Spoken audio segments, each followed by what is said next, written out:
والذين آمنوا وعملوا الصالحات أولئك أصحاب الجنة. Bismillahirrahmanirrahim. Assalamualaikum warahmatullahi wabarakatuh. Alhamdulillahi al-ihsani wa syukru lahu ala taufiqihi wa amtinanihi wa ashhadu an la ilaha illallah wahdahu la syarika lahu ta'ziman li sya'nihi wa ashhadu anna Muhammadan abduhu wa rasuluhu da'ila ridwani. Allahumma salli alaihi wa ala alihi wa ashabihi wa ikhwani. Para hadirin dan hadirat yang dirahmati oleh Allah Subhanahu wa taala, alhamdulillah pada malam hari ini Allah Subhanahu wa taala mempertemukan kita kembali di majelis yang kita berharap diberkahi oleh Allah Subhanahu wa taala dan dicatat sebagai amalan kebajikan kita di akhirat kelak. Salawat dan salam semoga senantiasa tercurahkan kepada junjungan kita Nabi Muhammad sallallahu alaihi wasallam dan juga kepada keluarganya serta seluruh sahabat beliau tanpa terkecuali. Pembahasan kita pada malam hari ini adalah pembahasan level tinggi, yaitu masuk surga tanpa azab dan tanpa hisab. Dambaan setiap muslim. Siapa yang tidak ingin masuk surga tanpa azab dan tanpa hisab? Masuk surga saja adalah impian setiap mukmin. Apalagi masuk surga tanpa azab dan tanpa hisab. Kita tahu di antara akidah Ahlussunnah wal Jamaah, setiap orang mukmin, setiap orang muslim pasti masuk surga. Setiap orang yang mengucapkan syahadatain la ilaha illallah Muhammadar Rasulullah pasti masuk surga selama syahadatainnya tidak batal. Selama dia tidak membatalkan syahadatainnya dengan kesyirikan dan kekufuran. Akan tapi bagaimana cara masuk surganya?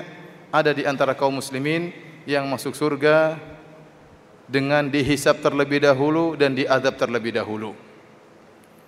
Ada di antara kaum muslimin yang masuk surga dengan dihisab tanpa diazab.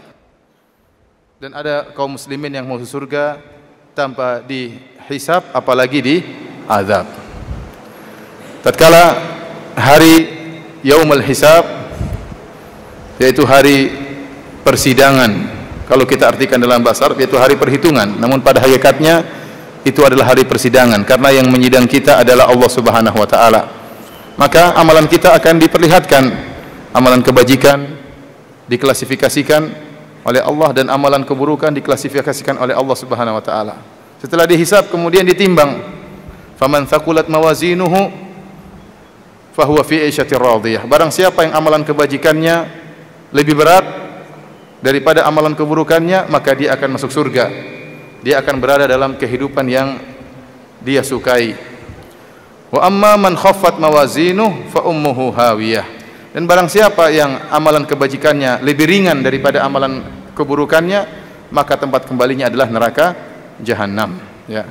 Dan kita tahu tatkala disidang oleh Allah Subhanahu wa taala maka merupakan perkara yang sangat berat.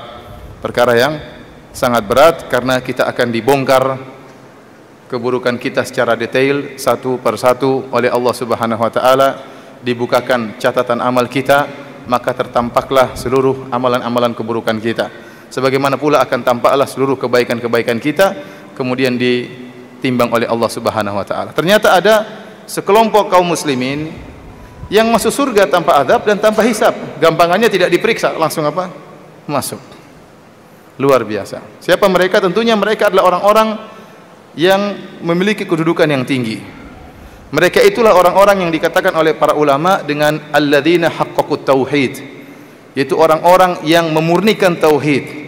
Orang-orang yang memurnikan tauhid. Tauhid mereka sampai pada tingkatan tinggi. Kita tahu tauhid, barang siapa yang bertauhid, maka dia akan mendapatkan ganjaran yang luar biasa. Di antaranya adalah dosa-dosanya akan diampuni. Sebagaimana dalam hadis qudsi, Allah Subhanahu wa taala berfirman, "Ya bani Adam, law ataitani bi qurabil ardi khataaya, thumma laqitani la tusyriku bi syai'a, la ataituka bi qurabiha maghfirah." Wahai anak Adam, kalau kau datang bertemu kepadaku pada hari kiamat kelak dengan membawa dosa sebesar bumi ini, ya. Allah tidak mengatakan sebesar gunung, ya. Allah tidak mengatakan seluas air di lautan, tapi Allah mengatakan sebesar bumi ini. Artinya dosa yang sangat besar.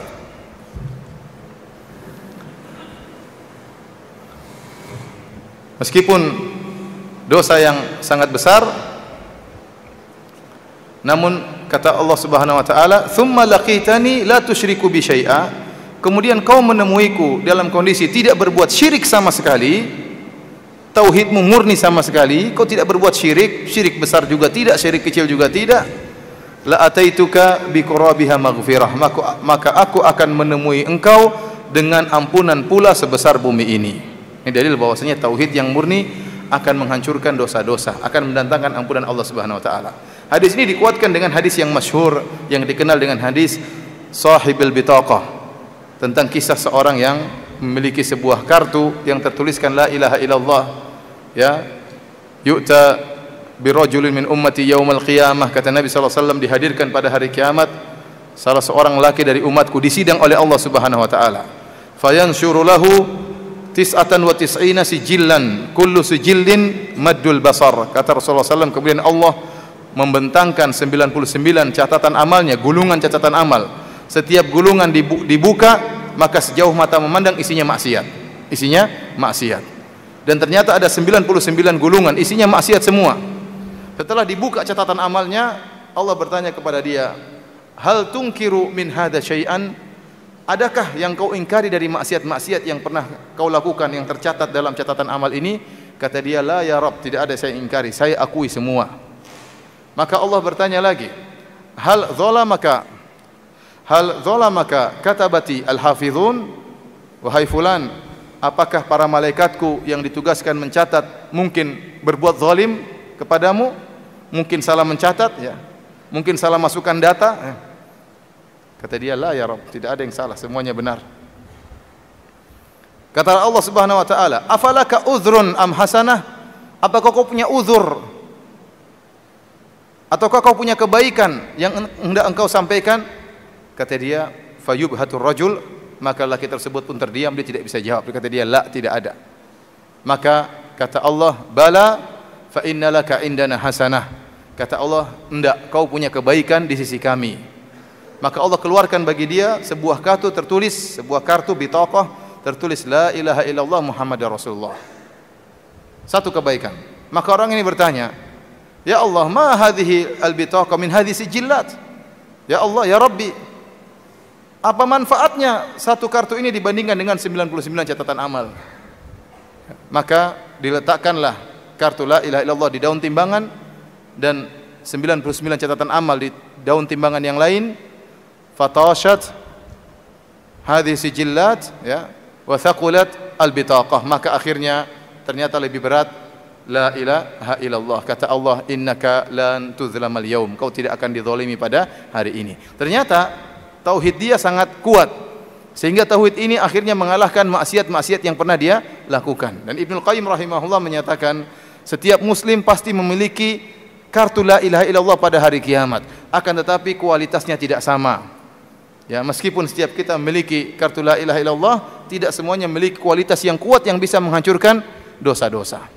Ini kekuatan tauhid bisa menghancurkan dosa-dosa. Nah, ada tingkatan yang lebih tinggi, yaitu seorang yang tidak berbuat kesyirikan dan tawakalnya tinggi. Tawakalnya tinggi menjadikan dia bukan hanya dihapuskan dosa-dosanya, bahkan dia masuk surga tanpa azab dan tanpa hisab. Masuk surga tanpa hisab. Langsung masuk surga.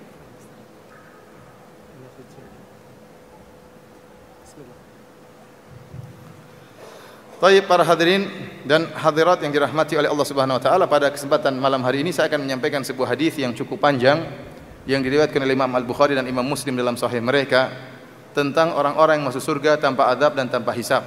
Sambil saya menyampaikan hadis ini, di tengah-tengah penyebutan hadis ini saya akan menyebutkan beberapa faedah yang berkaitan dengan isi daripada konten daripada hadis ini.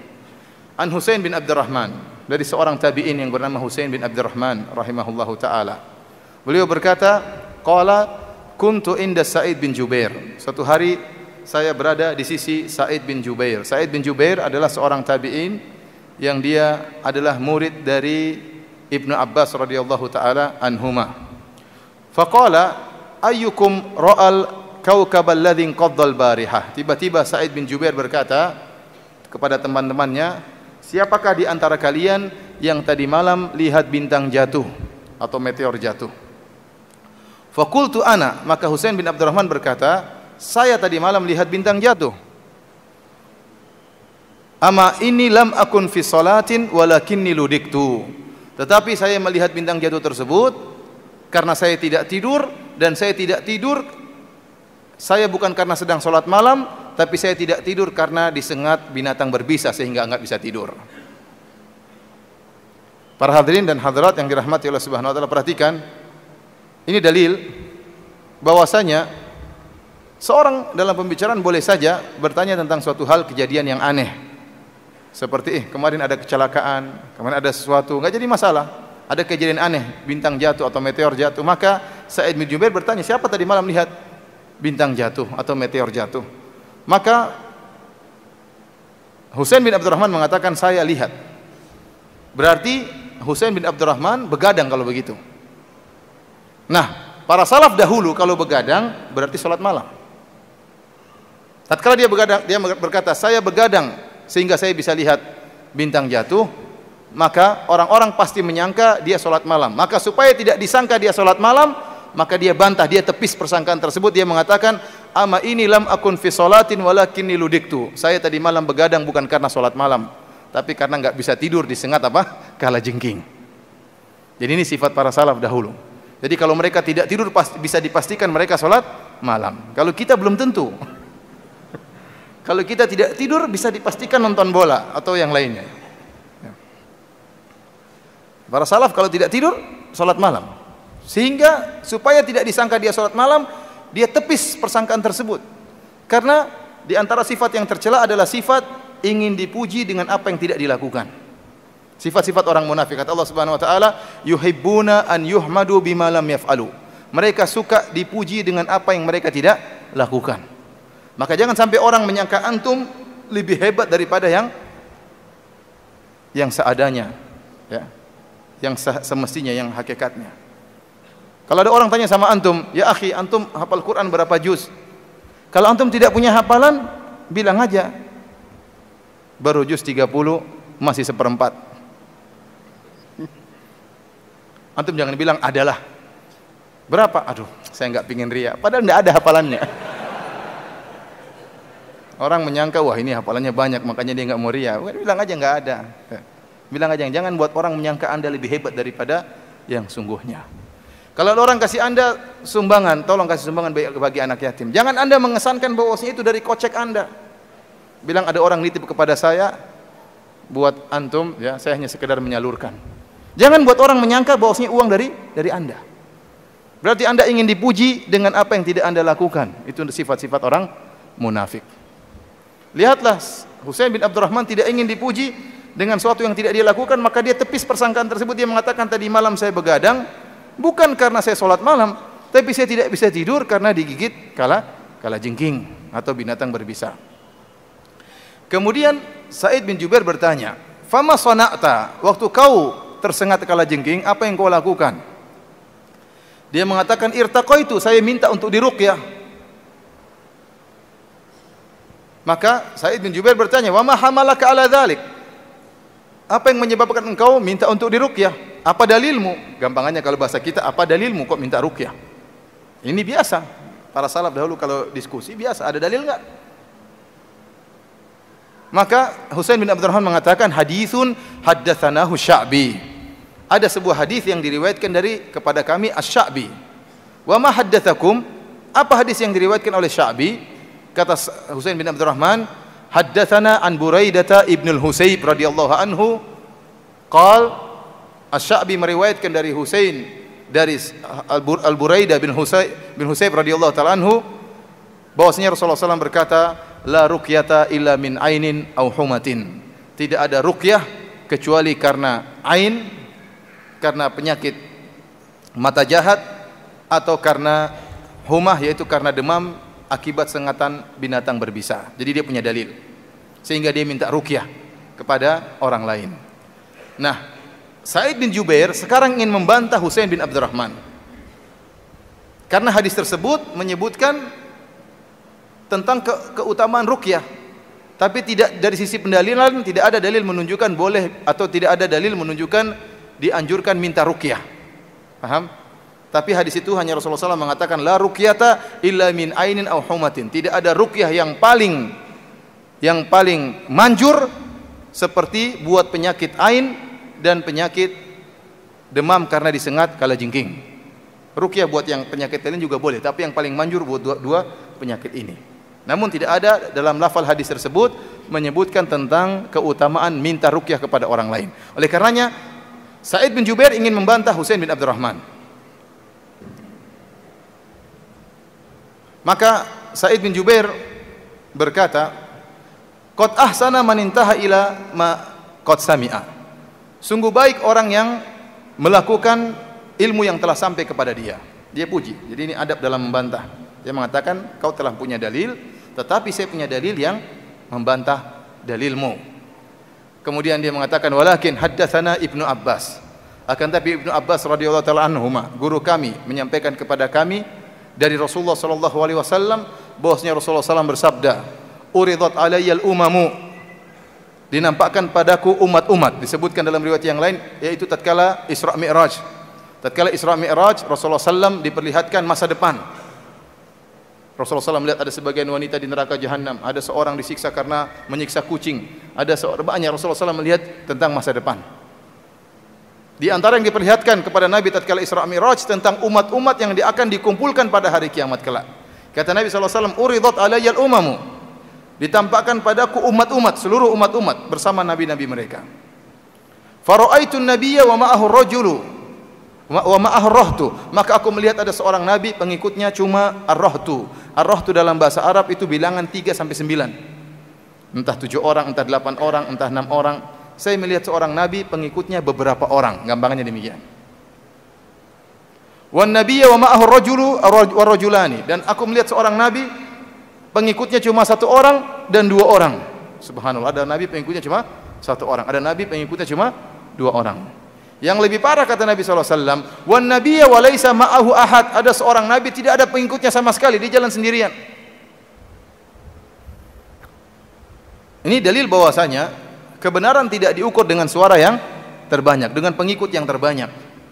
Lihat para anbiya, di antara mereka ada yang pengikutnya banyak, ya, dan ada yang pengikutnya cuma beberapa orang, dan ada yang pengikutnya cuma 1 orang, dan ada pengikutnya 2 orang, dan ada pengikutnya tidak ada sama sekali. Lihatlah Nabi Nuh alaihissalam, ya, yang berdakwah 950 tahun. Alfasanatin ila khamsina ama, 950 tahun Nabi Nuh berdakwah. Kemudian dia berkata, "Inni da'autu qaumi lailan wa nahara." Aku mendakwahi kaumku siang dan malam, bukan cuma pada isya aja ya. Siang malam berdakwah. Luar biasa Nabi Nuh dengan berbagai macam metode. Thumma inni da'autuhum jihara, terang-terangan. Terkadang israra, dengan secara sembunyi-sembunyi. Semua metode dilakukan oleh Nabi Nuh alaihissalam. Ya. Namun semakin beliau berdakwah semakin lari orang. Dan Allah berfirman, "Wa ma amana ma'ahu illa qalil." Dan tidak ada yang beriman kepada Nabi Nuh kecuali cuma sedikit. Sampai akhirnya mereka mengejek Nabi Nuh, mereka mendustakan Nabi Nuh. Sampai akhirnya Allah Subhanahu wa taala menyuruh Nabi Nuh alaihissalam untuk membuat kapal yang besar padahal tidak ada hujan sama sekali. Mulailah Nabi Nuh bikin apa? Kapal bersama umatnya. Datanglah kaumnya mengejek Nabi Nuh. "Wahai Nuh, sudah ganti pekerjaan, tidak berdakwah lagi, jadi tukang kayu sekarang." Diejek Nabi Nuh alaihissalam. Artinya apakah kita katakan Nabi Nuh gagal dalam berdakwah? Jawabannya tidak. Kenapa? Innama alaikal balag. Kata Allah Subhanahu wa taala, tugasmu adalah menyampaikan. Hidayah di tangan Allah Subhanahu wa taala. Meskipun pengikutnya sedikit, Allah tidak mencela Nabi Nuh alaihissalam. Allah tidak mencela para nabi yang pengikutnya cuma 1, 2, beberapa orang, ada yang tidak punya pengikut sama sekali. Karena sebagian orang tatkala mereka berdakwah tidak ada pengikutnya, maka dia rubah cara dakwahnya. Pakai dangdutan misalnya, ya, supaya rame. Ya, misalnya. Memang rame. Orang-orang joget memang benar rame. Laki-laki perempuan kumpul ikhtilat, joget-joget ya. Pengajian dengan dangdutan ya. Apakah yang dibenarkan? Jawabnya tidak dibenarkan. Ini adalah talbisul haqq bil batil. Mencampur adukan antara kebenaran dengan kebatilan. Tapi para hadirin Allah Subhanahu wa taala, dan ini tasliyah bagi Nabi, hiburan bagi Nabi, bahwasanya ternyata ada para Nabi yang tidak punya pengikut sama sekali. Kemudian kata Nabi SAW, idrufi ali sawadun azimun, tiba-tiba dinampakkan kepada aku jumlah yang besar. Fadhanantu annahum ummati. Nabi mengatakan saya menyangka itu adalah umatku, karena Rasulullah SAW tahu dikabarkan oleh Allah pengikutnya banyak. Rasulullah SAW melihat pengikut yang begitu banyak, kata Rasulullah SAW, aku menyangka itu umatku. Faqila li hadza Musa wa qaumuhu. Maka dikatakan kepadaku itu bukan umatmu, tapi itu umatnya Nabi Musa bersama Nabi Musa alaihissalam. Ini dalil bahwasanya umat terbanyak setelah umat Islam adalah umat Nabi Musa. Dalam riwayat dikatakan kepada Nabi, undur ilal ufuq, lihatlah kepada cakrawala yang lain. Tiba-tiba sawadun azim, tiba-tiba terlihat jumlah yang sangat banyak yang menutupi cakrawala. Dikatakan hadhihi ummatuk, inilah umatmu wahai Muhammad sallallahu alaihi wasallam. Kemudian Rasulullah SAW mengatakan kepada para sahabat tatkala menyampaikan hadis ini, kata Rasulullah SAW, wa ma'ahum sab'una alfan yadkhuluna al-jannata bighairi adzabin wala hisab. Di antara umatku ada 70.000 orang yang masuk surga tanpa azab dan tanpa hisab. Thumma nahadha fadakhala manzilahu. Setelah Rasulullah SAW sampaikan kepada para sahabat, di antara umatnya ada 70.000 orang masuk surga tanpa hisab dan tanpa azab, Rasulullah SAW bangkit dari duduknya, lantas beliau masuk dalam rumahnya. Fakhadhan nasu fi ulaik. Setelah Rasulullah SAW masuk dalam rumahnya, mulailah para sahabat bercengkrama di antara mereka, berdiskusi, siapa sih 70.000 orang tersebut? 70.000 orang banyak atau sedikit? Banyaklah daripada 20. Tapi sangat sedikit, sangat sedikit. Untuk bayangkan kaum muslimin yang pernah hidup sejak zaman Nabi Muhammad sallallahu alaihi wasallam 1400 tahun yang lalu, yang pernah hidup, yang sekarang sudah meninggal, yang sedang hidup sekarang berapa saja? Yang sedang hidup sekarang berapa kaum muslimin? Ada 1 miliar enggak? 2 miliar? 1, berapa jumlah kaum muslimin sekarang? 1, berapa? 1,5? Mungkin kira-kira 1,5 miliar. Belum yang akan hidup. Kalau digabungkan 70.000 sangat sedikit. Memang karena mereka ini orang-orang spesial yang masuk surga tanpa azab dan tanpa hisab. Maka berbincanglah orang-orang tatkala itu, siapakah 70.000 orang ini? Faqala ba'dhum, ada yang berkata, fala'allahumul ladzina sahibu Rasulullah. Bisa jadi 70.000 orang tersebutlah orang-orang yang merupakan sahabat Nabi, yaitu sahabat pertama, kaum Muhajirin, kaum Ansar. Sahabat Nabi, karena mereka tahu kedudukan para sahabat Nabi yang telah berjuang, meninggalkan harta, meninggalkan tanah kelahiran mereka, meninggalkan kampung halaman mereka demi untuk menolong Nabi sallallahu alaihi wasallam dan demi untuk menolong Allah Subhanahu wa taala. Mereka tahu kedudukan para sahabat Nabi sallallahu alaihi wasallam. Kemudian ada yang mengatakan fala allahumul ladzina wulidu fil Islam wa lam yusyriku billahi syai'a. Mungkin 70.000 orang itu adalah orang-orang yang sejak awal lahir dalam kondisi Islam, kemudian tidak pernah berbuat syirik sama sekali. Wa dzakaru asya'a. Lalu mereka sebutkan tafsiran-tafsiran yang lain. Fa kharaja alaihimun nabi sallallahu alaihi wasallam, maka Nabi keluar dari rumahnya, fa akhbaruhu, maka mereka kabarkan kepada Nabi, ya Rasulullah, kami tadi berdiskusi tentang siapa 70.000 orang tersebut. Maka Nabi SAW menjelaskan siapa 70.000 orang tersebut. Siapakah 70.000 orang tersebut? Kata Rasulullah SAW, humul ladzina la yastarqun wa la yaktawun wa la yatatayyarun wa ala rabbihim yatawakkalun. Mereka adalah orang-orang yang tidak pernah minta untuk diruqyah. Mereka adalah orang-orang yang tidak pernah berobat dengan menggunakan besi yang dipanaskan, pengobatan kai. Mereka adalah orang-orang yang tidak pernah bertatoyor, yaitu mengkait-kaitkan nasib sial dengan suatu yang dilihat, dengan suatu yang didengar, dengan angka tertentu, dengan bilangan tertentu, dengan hari tertentu, dengan tahun tertentu, dengan bulan tertentu. Wa ala rabbihim yatawakkalun, dan mereka bertawakal kepada Rabb mereka. Jadi 4 sifat yang disebut oleh Nabi tentang 70.000 orang yang masuk surga tanpa azab dan tanpa hisab. Faqama Uqasyah bin Mihsan. Berdirilah seorang sahabat bernama Uqasyah bin Mihsan. Dia mengatakan, ya Rasulullah, ud'ullaha an yaj'alini minhum. Ya Rasulullah, doakanlah aku kepada Allah agar aku termasuk mereka. Kata Nabi, anta minhum. Kau termasuk dari 70.000 orang. Oleh karenanya kita katakan Uqasyah pasti masuk surga tanpa azab dan tanpa hisab. Coba kalau kita hadir tatkala itu, kita, ya Rasulullah, saya juga. Ya Rasulullah, saya panitia ya Rasulullah. Saya ustaz ya Rasulullah. Kita memang ada, Rasulullah sudah meninggal, sudah selesai urusan. Faqama rajulun akhar, setelah Uqasyah dikatakan oleh Nabi, kau termasuk dari golongan mereka, dan benar Uqasyah akhirnya mati syahid. Dan ini sudah jelas masuk surga tanpa azab, tanpa hisab. Faqama rajulun akhar, berdiri seorang laki yang lain, kemudian dia berkata, ya, Ya Rasulullah, ud'u Allah an yaj'alani minhum. Ya Rasulullah, doakan saya juga agar termasuk dari 70.000 orang tersebut. Maka Rasulullah SAW mengatakan, sabaqaka biha Ukasyah. Kamu sudah kedahuluan Ukasyah. Kamu sudah kedahuluan apa? Ukasyah. Dan ini menunjukkan cerdasnya Nabi SAW. Hadis ini riwayat Al-Imam Al-Bukhari dan Al-Imam Muslim. Hadis sahih. Kenapa saya katakan Rasulullah SAW cerdas? Ya, karena Rasulullah SAW menjawab dengan jawaban yang tidak menyinggung hati orang yang minta tadi. Coba kalau Rasulullah SAW mengatakan, ya kamu juga. Satu lagi, ya Rasulullah saya juga. Ya kamu juga. Satu lagi, ya Rasulullah saya juga. Kamu tidak, waduh. Coba, mutung bisa jadi apa? Coba, kamu tidak. Kira-kira mutung, tidak mutung. Kasihan. Maka Rasulullah SAW menutup pintu celah. Jangan sampai ada orang yang tidak termasuk 70.000 orang kemudian mengatakan saya juga Rasulullah. Supaya tidak ditanya-tanya lagi, maka Rasulullah SAW tolak dengan cara yang halus. Kata Rasulullah SAW, sabaqaka biha Ukasyah. Kamu sudah kedahuluan siapa? Ukasyah. Ini cara jawaban Nabi yang sangat halus. Dan ini mengingatkan saya kepada Syekh Abdul Razak hafizahullah ta'ala. Suatu hari Syekh Abdul Razak mengisi pengajian. Dan biasa tatkala pengajian ada qari'nya, ada yang baca buku kemudian Syekh jelaskan. Satu hari yang baca buku ini bacaannya amburadul, nahwunya enggak benar. Bacaannya salah ya, sering salah. Yang harusnya fathah di dhammah, yang harusnya dhammah di fathah. Dan dalam bahasa Arab itu kalau dirubah fathah atau dhammah bisa merubah makna. Bisa merubah apa? Makna.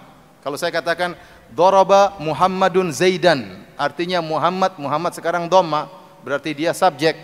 Muhammad mukul Zaidan, Zaidan itu fathah, berarti dia maf'ul objek. Muhammad mukul Zaid.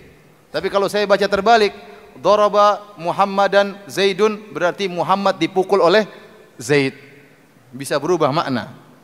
Dan ini pengaruh dalam bahasa Arab. Nah, orang ini baca salah-salah, harokatnya keliru-keliru, kita yang dengar gelisah. Tapi Syekh biarkan bacaan pertama. Kemudian Syekh jelaskan. Kemudian dia baca lagi, salah-salah lagi. Syekh biarkan lagi.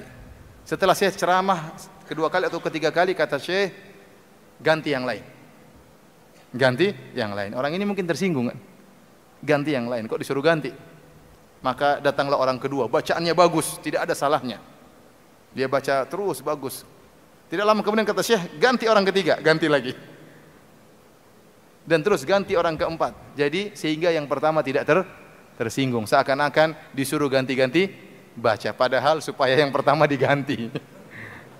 Ini namanya menegur tapi menjaga apa? Perasaan. Tapi para hadirin Allah Subhanahu wa taala, kita kembali kepada hadis ini ya. Hadis ini menjelaskan tentang ciri-ciri orang yang masuk surga tanpa azab dan tanpa hisab ya. Jumlah mereka 70.000 orang. Dalam hadis yang lain Rasulullah SAW minta tambahan. Kata Rasulullah SAW, fastazattu rabbi, saya pun minta tambah kepada Allah Subhanahu wa taala. 70.000 sedikit. Maka Allah beri tambahan. Kata Nabi sallallahu alaihi wasallam, fazadani ma'a kulli alfin sab'ina alfan wa thalathu hathayatin min hadayati rabbi. Maka Allah pun beri tambahan kepada Nabi sallallahu alaihi wasallam, maka setiap 1.000 orang dari 70.000 orang tersebut bisa narik 70.000 orang. Ditambah dengan 3 kelompok manusia yang Allah tambah. Yang kita tidak tahu satu kelompok berapa jumlahnya. Sekarang saya tanya sama antum, berarti berapa jumlah total yang masuk surga tanpa azab dan tanpa hisab sekarang setelah Rasulullah SAW minta tambahan? Setiap 1.000 bawa 70.000, berarti berapa jumlahnya? Pakai kalkulator aja, jangan susah-susah lama-lama. Coba kalkulator coba. Berapa? Berapa itu? 70.000 kali 70.000 kali berapa? Berapa? Kebanyakan 70 juta. Berapa rumusnya? 70.000 kali setiap 1.000 bawa 70.000, berarti 70.000 kali 70, kebanyakan.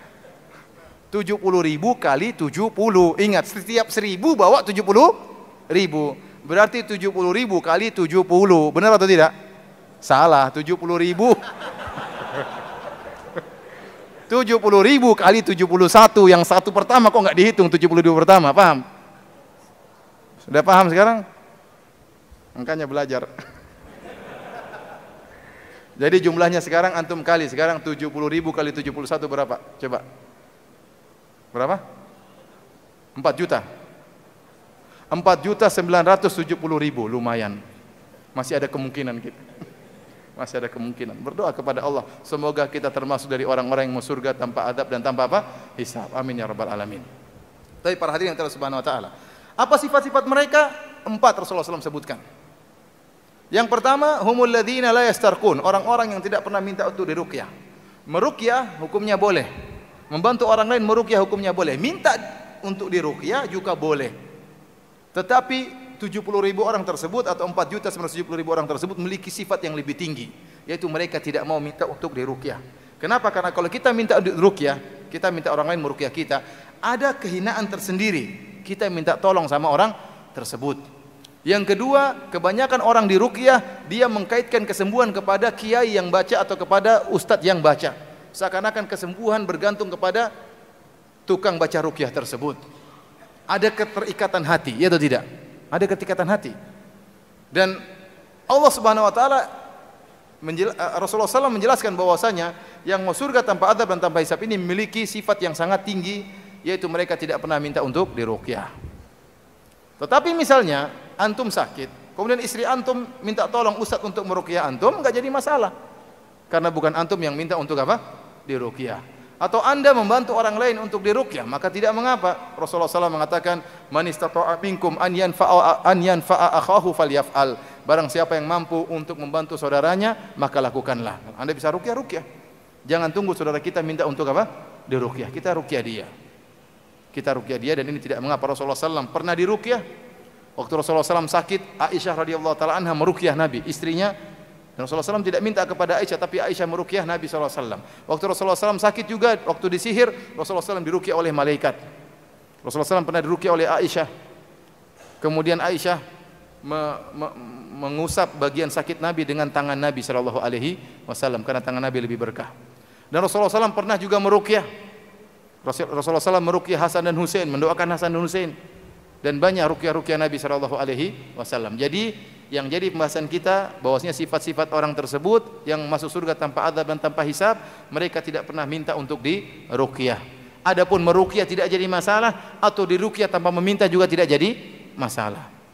Kenapa? Tatkala meminta ruqyah ada nilai ketundukan dan ada nilai ketergantungan dengan orang yang kita minta untuk ruqyah.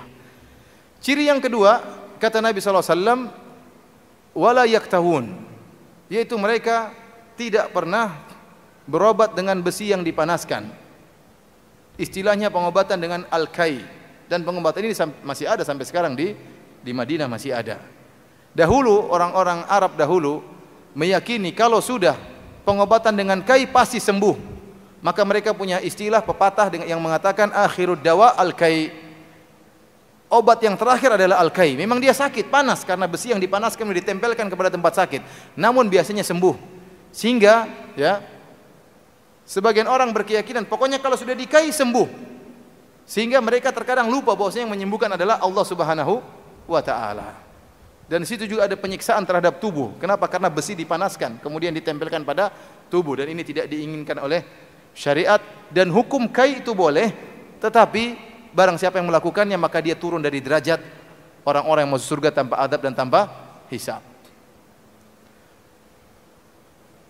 Oleh karenanya, ya, lihat Rasulullah SAW tidak ingin, kalau ingin mencapai derajat yang tinggi, jangan sampai anda mengikatkan kesembuhan anda kepada seorang kiai. Yakinlah menyembuhkan siapa? Allah Subhanahu wa taala. Dia baca boleh, tapi yang menyembuhkan Allah Subhanahu wa taala. Nah, kalau kesembuhan saja tidak boleh kita ikatkan hati kita kepada kiai, apalagi masuk surga. Kemudian seorang menyangka kalau saya sudah mencium tangan kiai tersebut saya dapat berkah kemudian masuk surga. Kalau saya sudah bisa makan siang sama kiai tersebut kemudian masuk surga. Oh, saya kemarin jalan-jalan sama ustadz. Jalan-jalan di mana? Di Dufan. Emang kalau jalan-jalan di Dufan masuk surga sama ustadz?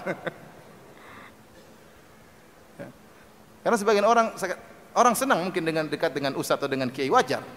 Tapi tidak ada jaminan anda dekat dengan kiai, dengan ustadz kemudian ente mau surga, enggak ada jaminan. Kalau anda tidak mengamalkan ajaran-ajaran yang disampaikan oleh ustadz tersebut. Ya.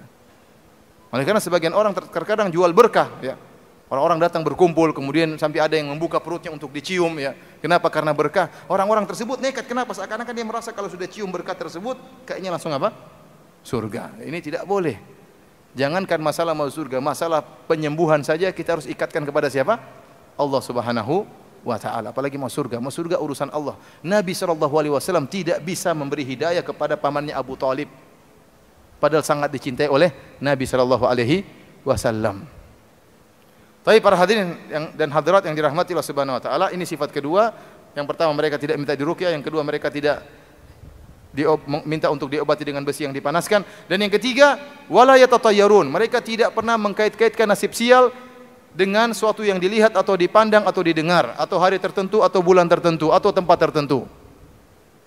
Dan at-tatayyur, kata Rasulullah SAW dalam hadis, at-tiyaratu syirkun, at-tiyaratu syirkun, at-tiyaratu syirkun.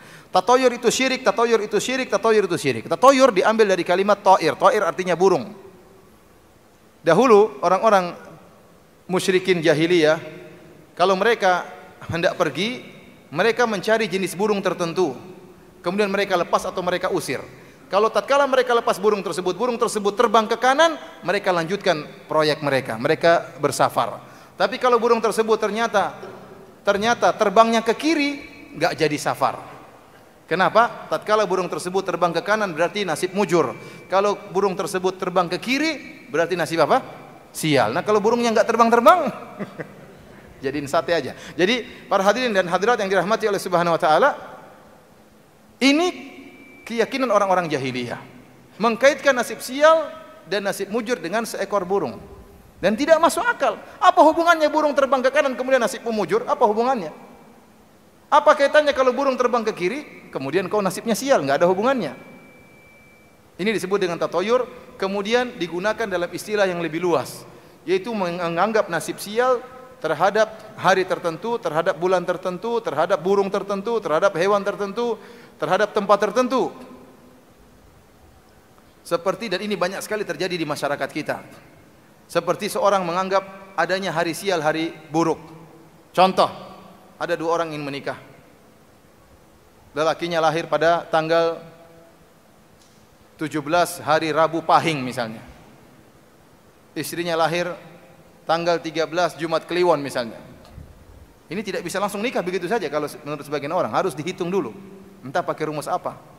Entah rumus forecast dan yang lainnya. Intinya, terkadang keluarnya tahun depan. Setelah dihitung-hitung, oh kamu hanya boleh nikah pada tanggal 12 Wage 6 bulan lagi. Wah, ini dua mempelai stres ini. Kita tidak bisa segera menikah. Ini hitungan bikin sial. Kenapa? Gara-gara tertunda apa? Pernikahan. Ini bikin repot. Hidup jadi repot seperti ini.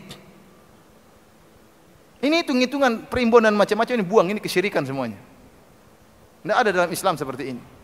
Seperti orang-orang Arab jahiliyah dahulu, mereka menganggap sial bulan Syawal. Tidak ada pernikahan bulan Syawal. Maka dibantah oleh Nabi SAW. Sebagaimana perkataan Aisyah. Nabi mengadakan akad nikah dengan Aisyah bulan Syawal. Dan kemudian Nabi SAW hidup bersama Aisyah juga bulan Syawal. Hidup serumah bersama Aisyah juga bulan Syawal. Kenapa dianggap bulan Syawal bulan yang sial? Seperti orang-orang Arab jahiliyah dulu menganggap bulan Safar bulan sial. Sekarang kaum muslimin juga ada menganggap demikian. Menganggap Rabu terakhir di bulan Safar adalah hari apa? Sial, sehingga harus bikin sholat anti bala atau macam-macam. Ini adalah adat jahiliyah. Menganggap hari tertentu, hari Rebu di akhir bulan Safar adalah hari yang sial. Ini adat jahiliyah. Rasulullah SAW pernah bantah dalam satu hadis. Rasulullah SAW mengatakan, la Safar, tidak ada kesialan dalam bulan sial. Dalam bulan Safar. Tidak ada kesialan dalam bulan Safar. Sebagian orang menganggap kalau mendengar ada burung hantu datang ke rumahnya, boom, boom, wah udah ini nasib sial. Berarti akan ada yang meninggal apa? Dunia. Apalagi 2 ekor. Bum bum bim bim bum bum. Wah, repot ini. Padahal dua burung hantu tersebut lagi pacaran. Akhirnya 2 orang akan meninggal dunia. Ini dari mana seperti ini? Burung hantu kok disalah-salahkan? Ada orang keluar rumah tahu-tahu dibeolin oleh burung merpati. Maka dia menganggap hari itu hari sial. Dia tidak jadi keluar rumah. Hari ini saya cuti. Kenapa? Baru keluar rumah kena beolan burung merpati. Ya, burung merpati juga tidak tahu Anda mau keluar, nanti tidak kasih tahu. Ada teman saya cerita, temannya protes waktu dibeolin burung merpati, maka dia berbicara dengan burung tersebut. Dia mengatakan, wahai burung merpati, bumi ini luas. Kenapa kau pilih kepala saya? Ini luas ngapain? Ya, burung merpati tidak milih-milih, kamu kena keluar ya kena, salah sendiri. Dianggap sial kalau dibiolen burung merpati. Yang paling parah ada yang menganggap angka 13 angka sial. Ya akhi, apa bedanya angka 13 sama 14 sama 12? Apa bedanya? Ya, 11 12. Tidak ada bedanya. 13 14 apa bedanya? Dia anggap angka 13 angka sial. Lihat Indonesia. Apa ada pesawat kursi angka 13? Ada atau tidak? Coba cari pesawat apa yang ada kursinya nomor 13. Takut orang. Takut. Anggap sial. Antum cari hotel lantai 13 di Indonesia, ada atau tidak? Takut orang. Ya akhi, meskipun pesawatnya tidak ada angka 13, waktunya jatuh tetap aja jatuh. Waktunya meledak tetap aja apa? Meledak. Di Arab Saudi nggak ada seperti itu. Hotel mau lantai 13, kamar 13, nggak ada urusan. Nggak ada urusan. Kenapa kita merepotkan hidup kita seperti ini? Dan ini ternyata kita dapatkan dari orang-orang barat yang katanya mereka telah mencapai teknologi yang tinggi. Katanya mereka canggih. Begitu angka 13, otaknya buntu semuanya. Kenapa bisa angka 13? Sial. Ya akhi, saya punya istri 13 bersaudara. Berarti anak ke-13 anak sial. Istri saya 13 berarti orang Bugis banyak anaknya. Anak adik istri saya yang nomor 13 itu anak sial. Ente tidak boleh punya anak nomor 13? Dari mana seperti ini? Dari mana? Kegoblokan dan kedunguan namun diikuti oleh kaum muslimin. Diikuti oleh kaum muslimin. Saya sendiri angka 13 itu bukan angka sial bagi saya, bahkan angka keberuntungan. Ya. Mau dengar ceritanya? Apa enggak usah? Hah? Boleh ya? Sebentar aja ya. Jadi enggak usah lah. Hah? Tapi ini artinya sekedar cerita aja biar lebih. Jadi dulu waktu saya SMA saya pernah ikut lomba cepat tangkas, cepat tepat. Saya bukan pembicara utama, tidak. Biar antum tidak memuji saya ya. Saya bagian pendamping sebelah apa? Sebelah kanan. Pembicara utama cewek. Sampailah kita pada babak final tingkat kabupaten maksudnya. Waktu itu ada saingan kita orang dari sekolah Kristen. Sekolah Kristen. Akhirnya mereka main curang. Kenapa? Harusnya ada suatu pertanyaan kita menang namun kita disalahkan. Di antara pertanyaan tersebut waktu itu, apakah suatu jenis cacing disebutkan, saya lupa, cacing apa yang ada pada sapi? Cacing apa? Cacing apa? Cacing sapi. Intinya ada cacing, kalau di babi kan cacing pita ya. Kalau di sapi cacing apa? Hah? Cacing sapi, oke cacing sapi lah. Intinya, saya lupa nama cacingnya. Intinya ditanya, cacing ini berada di hewan apa? Maka segera kita pijit bel, kita jawab, juru bicara saya mengatakan cacing ada di sapi. Kata orangnya kurang 100. Kok kurang 100? Kok bisa kurang 100 padahal benar? Kata dia, Anda tidak menjelaskan di mana di sapi tersebut. Apakah di dagingnya? Kan bisa jadi di tulangnya. Jadi mereka main curang. Tidak mau kita Islam yang apa? Yang menang. Ya sudah tahu cacing, ngapain cacing di tulang ya? Akhirnya ada satu pertanyaan penentuan tentang masalah matematika. Saya itu bagian spesifik matematika. Tentang bertanya tentang logaritma, saya masih ingat. Waktu ditanya, biasanya dia setelah menyampaikan pertanyaan, saya langsung pejet, ada waktu beberapa detik untuk ngitung. Pejet dulu yang penting, baru hitung dulu, baru jawab. Pas tatkala itu, saya salah dengar soal. Dia tanya, saya pejet, saya hitung nggak ketemu-ketemu. Rupanya yang ada kelompok 3 kelompok, kelompok di ujung hitung juga. Oh 13. Saya dengar 13 kata saya. Ternyata benar, akhirnya juara 1. Berarti 13 tidak selama angkanya angka sial. Apa 13? Apa hubungannya dengan angka sial? Enggak sih dari mana? Tapi para hadirin Allah Subhanahu wa taala, contohnya sebagian orang ya. Ada orang baru keluar rumah misalnya, atau misalnya baru buka toko, begitu buka toko pertama kali orang yang beli matanya buta. Waduh sial. Masa pembeli pertama matanya buta? Saya tutup toko aja deh, nggak mau. Ada orang seperti itu. Saya pernah ketemu seorang pembantu di Madinah. Dia bilang, Ustaz tolong carikan saya ingin kerja, carikan saya kerjaan. Maka saya hubungi teman saya orang Saudi. Ini ada pembantu ingin kerja. Oh kita kerja sama saya. Maka saya bilang, Mbak ini ada teman saya, silakan Mbak kerja di rumahnya. Besok mulai kerja Mbak hari Sabtu. Kata Mbak ini, waduh Saya nggak bisa kalau pertama hari kerja hari Sabtu. Nggak bisa, kenapa? Saya dilarang sama guru saya. Kenapa? Dianggap kalau kerja hari pertama hari Sabtu hari sial. Dalam hati saya, makanya jadi pembantu terus kayak begini. Ya, apa hubungannya kalau kerja pertama hari Sabtu hari sial? Orang Saudi dahulu hari pertama kerja mereka hari apa? Sabtu. Mereka liburnya dulu Kamis Jumat, hari pertama kerja hari Sabtu. Apakah mereka semua sial? Dari mana? Ini dari mana seperti ini? Menyusahkan hidup, merepotkan hidup, dan memundurkan orang seperti ini caranya. Disebutkan ada seorang raja, dia keluar dari istananya. Waktu dia keluar dari pagar istana, dia ingin berburu atau berjalan-jalan, dia melihat ada seorang yang buta. Maka dia mengatakan, ini sial orang buta ini, penjarakan orang buta tersebut supaya saya tidak sial. Maka dipenjarakanlah orang buta tersebut. Lantas sang raja pergi, kemudian balik di sore hari. Setelah balik, dia kemudian membebaskan orang buta tersebut. Kemudian dia mengatakan alhamdulillah, ya.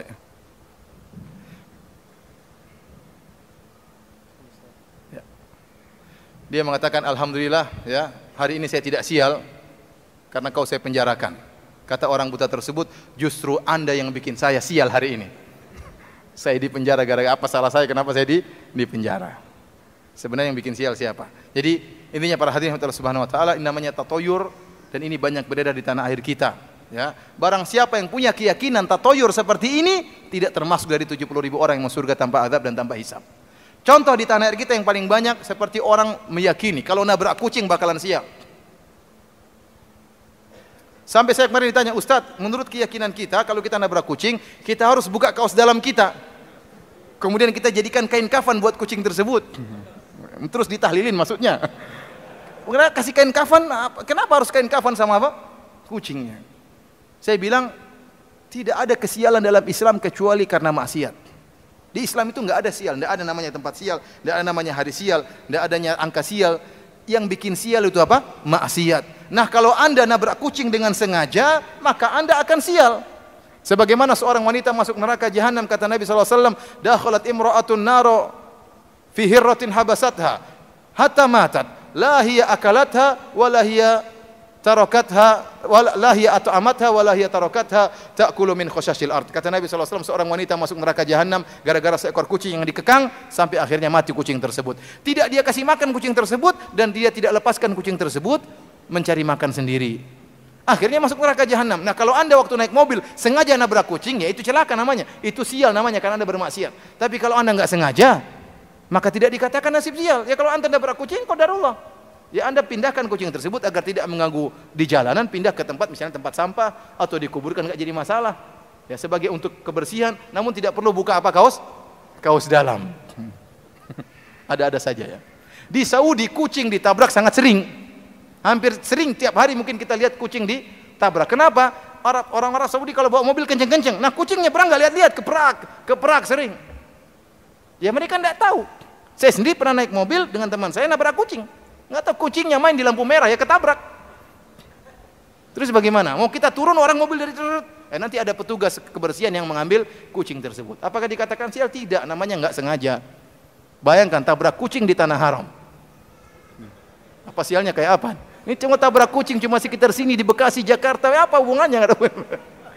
Ini tabrak kucing di tanah haram juga tidak sial karena tidak sengaja. Kalau sengaja itulah maksiat, karena kita katakan tidak ada kesialan kecuali bersama kemaksiatan. Kalau Anda melakukan maksiat, Anda akan sial.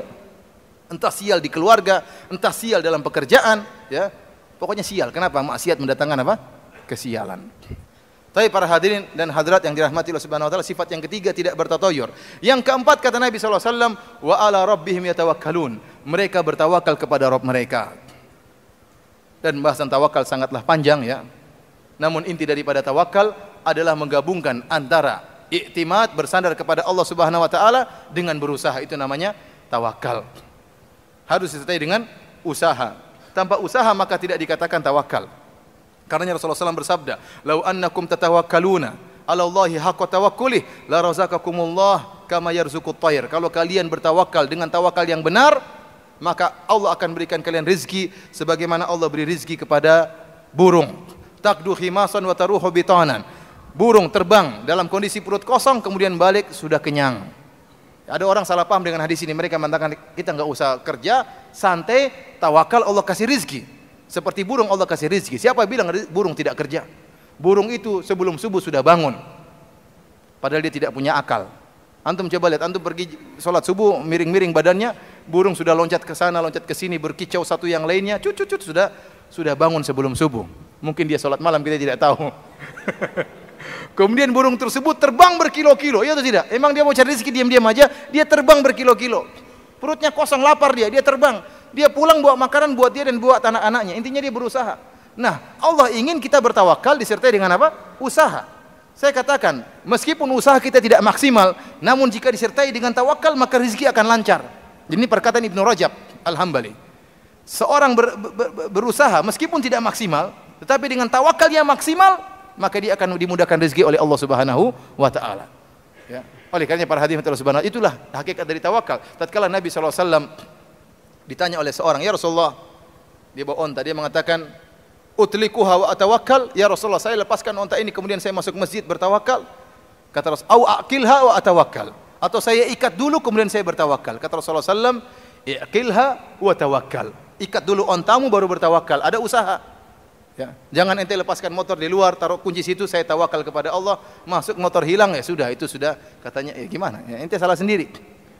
Kalau ente di Saudi mungkin, di Saudi begitu enggak jadi masalah. Di Saudi sering orang taruh mobil, dia sholat, mobilnya masih nyala, ada kuncinya tidak dikunci, dia sholat, mobil tidak hilang. Saya sendiri pernah mau mengeluarkan mobil, tertahan, ada mobil di belakang saya bel-bel, orangnya nggak datang yang punya mobil, mobilnya nyala. Maka saya bel-bel, saya periksa nggak ada orang. Saya buka pintunya, mobilnya nyala, ada BlackBerry di sampingnya. Subhanallah. Maka saya pun naik mobil tersebut, saya mundurkan sendiri. Kemudian saya keluar, saya majukan lagi. Jadi kalau Indonesia hilang semuanya. Di Saudi tidak. Ya bukan berarti tidak ada mobil yang hilang, ada mobil yang hilang. Tapi banyak yang seperti itu tidak jadi masalah. Ya. Oleh karenanya namanya tawakal harus berusaha disertai dengan doa kepada Allah Subhanahu wa taala, itu adalah tawakal yang benar. Karenanya tatkala ada sebagian orang ingin berhaji tanpa pakai modal. Waktu mereka ditanya, sampai di kota Madinah ditanya, "Kenapa Anda tidak memodal?" Kata mereka, "Kami bertawakal kepada Allah." Maka Allah tegur. Allah turunkan firman-Nya, "Wa tazawwadu," berbekalah kalian kalau berhaji. Makanya haji itu wajib bagi yang mampu. Nah, kalau dia berhaji nekat tanpa bawa bekal, akhirnya dia akan merepotkan orang lain. Dia akan merepotkan orang lain. Dia akan minta-minta, akan merepotkan orang lain. Namanya ini tawakal yang keliru. Seorang harus berusaha punya bekal baru berhaji. Subhanallah, saya pernah ketemu seorang aneh. Orang ini sudah meninggal rahimahullah. Semoga Allah merahmatinya dan mengampuninya. Waktu hajian dia datang. Dia ini waktu hajian sampai di bandara tasnya hilang. Maka orang-orang datang kepada dia, "Bapak, tasnya hilang." "Ya, saya serahkan kepada Allah, kalau Allah berkehendak akan kembali," katanya. Akhirnya benar, tasnya kembali sama dia. Tapi yang nyari teman-temannya setengah mati. Ini tawakal yang keliru. Subhanallah, waktu dia ngobrol sama saya, dia bilang, "Ustadz, saya ini selalu dimudahkan oleh Allah, selalu pas." Akhirnya ada temannya jengkel nyeletuk, "Ente gimana kemarin pas? Waktu kemarin saja salah naik bis. Kenapa dibilang pas terus?" Orang ini ceritanya, dia zikir terus di Masjid Nabawi, istrinya mau pulang tidak dia temani, suruh pulang duluan. Ini kan salah. Saking rajin ibadahnya, tidak mau pulang, istrinya pulang duluan. Akhirnya waktu pulang sudah ada bis untuk ziarah kota Madinah, bis dari kloter ini, semua naik. Dia ketinggalan, mau tunggu dia nggak pulang-pulang. Akhirnya bisnya apa? Pergi. Akhirnya dia pulang tidak ada bis, bingung dia. Tahu-tahu ada bis kelompok lain, kasihan sama dia, dipanggil. Maka temannya nyeletuk, "Itu kayak kamu tuh merasa pas terus, kenapa kemarin salah naik bis?" Kata dia, "Itu bis disiapkan oleh Allah untuk saya." Jadi cara berpikirnya aneh. Lo ente disiapkan bis tapi istri ente sama orang lain gimana? Tawakal yang ngawur seperti itu, namanya tawakal harus ada usaha.